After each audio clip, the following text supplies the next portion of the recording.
Sett est un counter de Gwen, mais cela ne veut pas dire qu'on ne peut pas jouer la lane. Aujourd'hui, je vais vous apprendre en 5 minutes comment jouer correctement contre ce perso, et vous allez voir que c'est pas si compliqué. Si vous voulez estimer avoir gagné votre lane contre Sett, il faut simplement avoir pu farmer convenablement. De toute façon, votre objectif avant toute chose, peu importe le match-up, c'est de farmer. Sauf que contre Sett, c'est compliqué de s'approcher de la wave sans se prendre une grosse torgnole. Alors la question c'est comment on fait pour farm? Il faut simplement prendre des trades intelligents, c'est-à-dire trade vos PV contre le push. Pour le moment, on va partir du principe que le Sett vous affrontez joue bien, donc vous ne pouvez pas le tuer. Alors votre but, c'est de prendre le plus petit trade possible dans votre wave pour qu'il prenne l'aggro des sbires, donc le push, et à partir de ce moment-là, vous pouvez reculer et attendre votre wave sous tour et idéalement freeze. De cette manière, vous serez safe si vous ne prenez pas de trade horrible et du coup vous ne devrez pas pouvoir vous faire die. Et dès que la wave crash sous votre tour, le but sera toujours de prendre de nouveau ce petit trade pour le refaire prendre le push, etc. Vraiment, votre objectif ultime est de ne jamais vous faire freeze, car pendant la phase de line, Sett est simplement beaucoup trop fort pour Gwen, et s'il obtient un freeze, non seulement il va naturellement avoir beaucoup d'avance sur vous,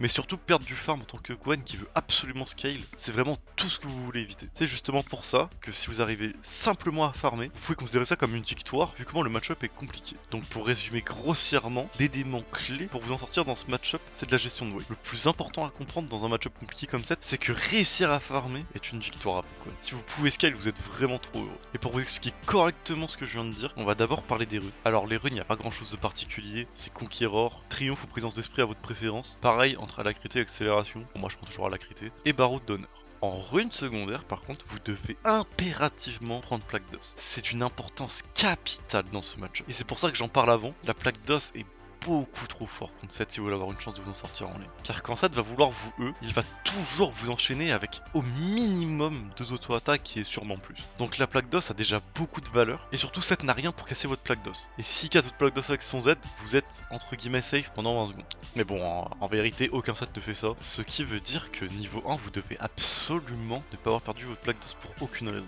Donc en théorie, comment est censé se passer une lane contre Sett quand on s'en sort bien? Niveau 1, vous avancez avec vos mages et vous restez dans les mages. Sett va normalement vous aggro comme tous les Sett, et juste le fait qu'il vous attaque au milieu de vos sbires à vous, le fait que tous les sbires vont se retourner vers lui pour l'attaquer, il va naturellement prendre le push, et vu que là vous avez plaque d'os, vous n'allez pas perdre trop de PV dans ce procédé. Une fois que seulement ça est fait, vous pouvez reculer et attendre votre wave. Vous prenez l'XP des sbires qui sont en train de mourir au loin, et les autres vous les attendez sous votre tour, parce qu'ils vont arriver de toute façon. Ensuite là il faut s'armer de patience, et une fois que la wave sera complètement crash et que vous aurez pris votre farm, les waves vont revenir au milieu de la lane. À ce moment là votre plaque d'os sera de nouveau up, donc vous pouvez répéter le même procédé. Vous vous mettez dans les mages, Sett va venir vous cogner, donc il va reprendre le push, mais vu que vous avez plaque d'os, il va normalement pas vous enlever trop de vie si vous ne faites pas un long trade, et vous pouvez juste répéter cette opération en boucle, en boucle, en boucle. Tant que vous faites pas de grosses bêtises, vous aurez un farm très convenable vu la difficulté du match-up, et c'est idéalement comme ça que vous voulez que se passe votre lane. En lane, il y a une seule fenêtre de ligne, c'est quand Sett décide d'envoyer son Z dans le vide. Si vous n'êtes pas trop derrière, vous pouvez généralement le tuer sans trop de difficulté en appuyant sur Airghost, et le meilleur moyen de forcer ça,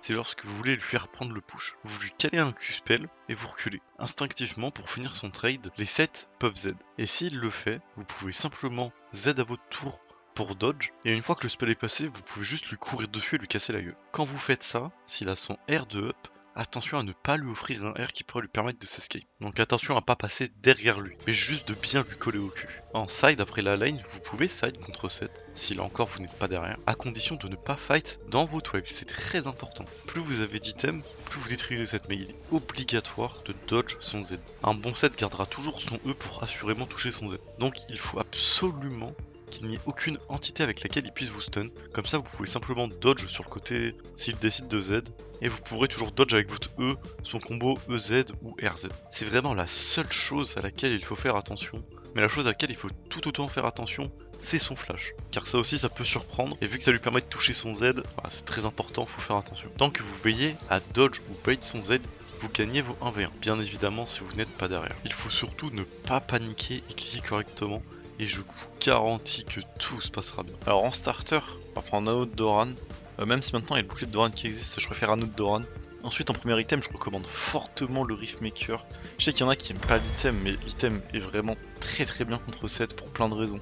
Entre le fait qu'il y a des PV donc c'est plus dur à tuer, la sustain avec l'Omnivamp, etc. quand vous voulez le turn, genre c'est vraiment parfait. Ensuite en 2, vous avez le choix, moi je fais tout le temps dans le Nashor, mais si vous voulez, je pense que Zhonya n'est pas déconnant, et là à vous de voir. Et ensuite vous faites un stuff normal, vous adaptez à la game, hein, tout ce qu'il y a de plus normal. Pareil pour les bots, vous vous adaptez à la game en fonction de ce que vous avez besoin. Et pour les sums, je recommande fortement TP Ghost. Je trouve que c'est le meilleur combo de Sum en top lane et ce match-up permet de le prendre, donc je vous recommande fortement ces Sum là. Et voilà, on arrive à la fin de la vidéo. Je pense avoir dit l'essentiel pour vous en sortir contre 7. J'espère sincèrement que cela vous aidera dans vos games. J'adore faire ce format de vidéo, même si ça me prend pas mal de temps, mais je suis vraiment content du résultat. N'hésitez pas à me dire ce que vous en pensez en commentaire. Si la vidéo vous a plu, n'oubliez pas de laisser un like, et moi je vous dis à la prochaine.